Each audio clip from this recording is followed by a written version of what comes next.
Hello and welcome to another bearing installation video featuring Boca bearings. Now today's video features a very classic engine from OS which hails back to 1979, but the review article I found on it was from 1982, so I'm not quite sure what's going on there. But this engine was given to me by a fellow modeler after it lost a rear main bearing race. So what the engine is an OS 61FSR-H engine. Yes, this is a helicopter engine, and as it was in its cool down period, the engine just stopped abruptly.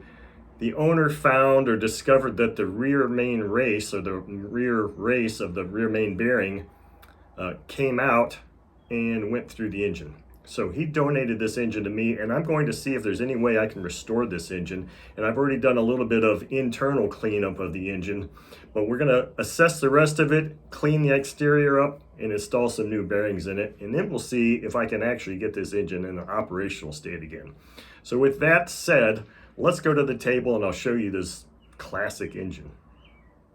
Okay, here I have this OS 61FSR-H engine. Now this engine came to me primarily disassembled. I mean, the head was off, the rear cover was off. I just kind of mocked this stuff back up, but I wanted to show what the external condition looks like. It's not bad. I mean, it's going to get cleaned up. I'm going to go put it in the ultrasonic cleaner and get this all cleaned up and ready for the bearings.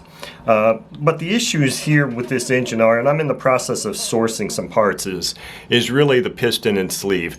And this was an ABN style engine, even though the review article from 1982 says that OS only made these in a ringed version. So I'm not entirely sure the entire history of this engine, if somebody upgraded it, or in my opinion would be called a downgrade.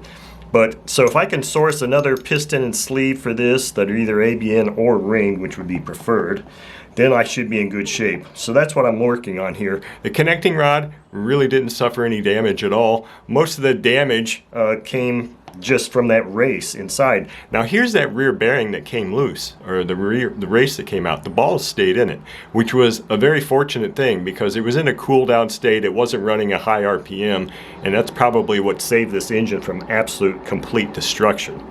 It's pretty rough inside, but I did go in there and clean it up a bit. And I've got it so that this crankshaft does turn freely once again.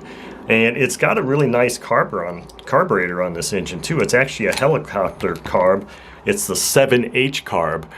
This is not the carburetor that was shown in the review article. They had a 7B carb on it, I believe.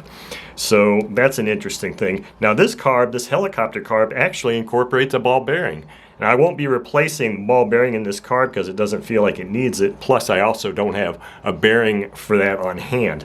So with all that said, let's go ahead and I'll get this engine disassembled. As you can see, this is the FSR engine, so it's only got a detachable front housing. So I'm going to put everything else in the ultrasonic cleaner. Well, I'm going to put everything in the ultrasonic cleaner, and then we'll go ahead and do a bearing installation here and test the viability of how it spins and all that kind of stuff, and see if this is really going to be a worthwhile project for me to pursue. Okay, so I got all my parts cleaned up and ready for this bearing installation. I want to do a quick show and tell of the parts that I cleaned up, and if you recall from just the last segment here how dirty this crankcase was, and it looks like it's cleaned up really nice. And there's our front housing, and this head was really dirty, so it's really nice and clean now. So I'll just put those off to the side, and as I showed before, I believe, no, I didn't. I've got this all cleaned up. Now, obviously, there's no bearings in here, but I got it cleaned up. It runs as smoothly as a crankshaft would run in a front housing without bearings. So this thing is ready to accept bearings. So I've got all the things necessary here to include this really old set of bearings, which I don't really need right now. I'm going to put them off to the side. But I also have my Lightning Lube Road Power from Boca that I like to use as my bearing installation and reassembly lubricant, and I think I've got enough in there in my glass jar right now to do that. So with that said, let's get these bearings out. Now the bearings for this kit, for this OS 61FSR-H or any of the 61FSRs, is an ENK, it's covered there, 61FSR-H-002, and I've got the HP, or the high performance set of bearings here for this engine. So if it turns out that I'm unable to find replacement parts, or this engine is completely not viable, I'll probably just end up pulling these bearings out again and using them for another project. But we're going to see here, this high performance set of bearings, it looks like both come as rubber sealed bearings, which I think is really cool.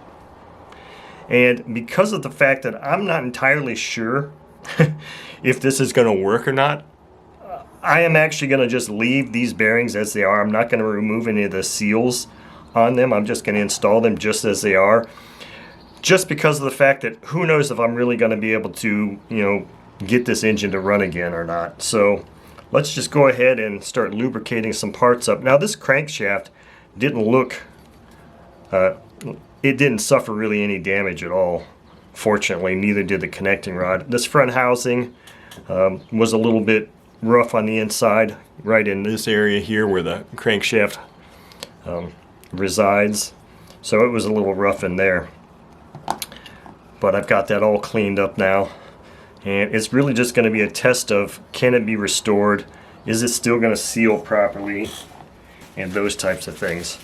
So with all that said, as I usually do, I'm going to go ahead and just see about sliding this main bearing over the crankshaft here. See how willing it's going to want to be to do that. I think what I'm going to have to do is just actually put this in the crankcase and get that bearing pressed in place or tapped in place that way, because it's really not being cooperative here. So with that, let's go ahead and heat this front housing up and get our front bearing installed.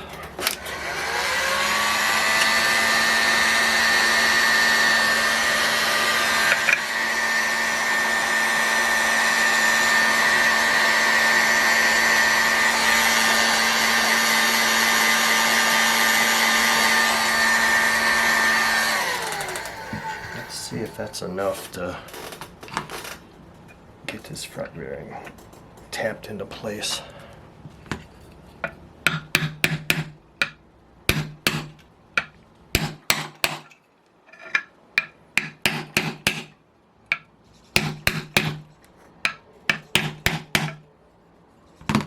Alright, that front bearing is in place.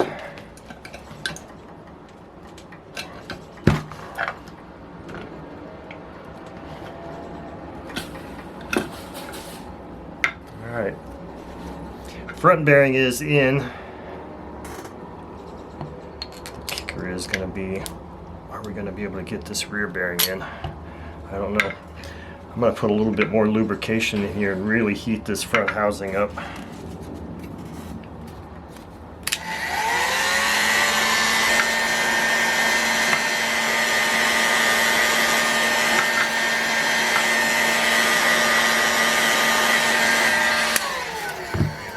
Got that sufficiently heated up now.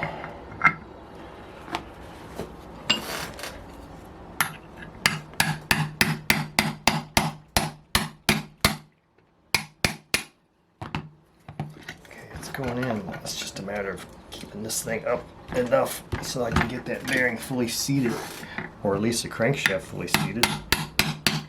Okay, there we go. Wow. That actually feels really, really nice. So now we can continue on and see if